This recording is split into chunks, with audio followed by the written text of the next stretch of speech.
ভারত চীন সবাই আমাদের ফ্রেন্ড। আমাদের সাথে ভারতের খুবই সুসম্পর্ক আছে। আপনারা দেখেছেন আমাদের সাথে ভারতের ট্রেড আরও বাড়ছে।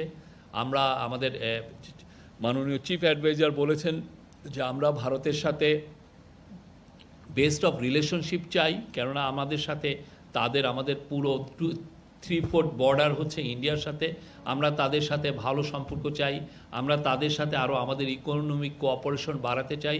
আমাদের চিফ অ্যাডভাইজার প্রায় একটা কথা বারবার বলছেন যে বাংলাদেশ, ইন্ডিয়া, নেপাল, ভুটান মিলে একটা সাউথ এশিয়া গ্রিড তৈরি করা যায় কি না, ইলেকট্রিসিটি গ্রিড, যার ফলে আমরা নেপাল এবং ভুটানের থেকে হাইড্রো পাওয়ার নিয়ে আসতে পারবো। এটা চিপ হবে এবং এর ফলে জীবাশ্ম অত পুরাতে হবে না।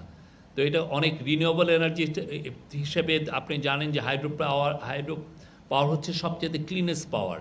তো আমরা চাচ্ছি যে ইন্ডিয়ার সাথে আমাদের এই বিষয়ে আরও কোলাবোরেশন করে যে কীভাবে আমরা দুটো দেশই নেপাল এবং ভুটানের হাইড্রো পাওয়ার দ্বারা যাতে বেনিফিটেড হই সেই বিষয়ে। এবং বাংলাদেশকে প্রফেসর ইউনূস বলেছেন যে একটা ম্যানুফ্যাকচারিং হাব করার জন্য এবং ইট উইল সার্ভ যেগুলো ল্যান্ডলক এখানে কান্ট্রি আছে নেপাল এবং ভুটান এবং ভারতের 7 সিস্টার।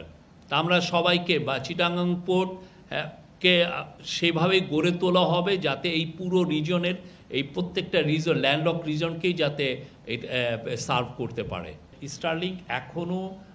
স্টারলিংকের সাথে আমাদের যে বাংলাদেশের সাথে চুক্তির জন্য চিফ অ্যাডভাইজার 90 ডেজ ধরে ওয়ার্কিং ডেজ ধরে দিয়েছেন, সেই অনুযায়ী কাজ হচ্ছে। স্টারলিংক বাংলাদেশে আসবে, কিন্তু স্টারলিংক কোন কোম্পানির সাথে কথা বলছে বা কার সাথে কথা বলছে আমরা এই বিষয়ে আমরা জানি না। হ্যাঁ, এটা ওরা প্রাইভেট টু প্রাইভেট কোন কোম্পানির সাথে কথা বলছে সেটা স্টারলিংকের বিষয়।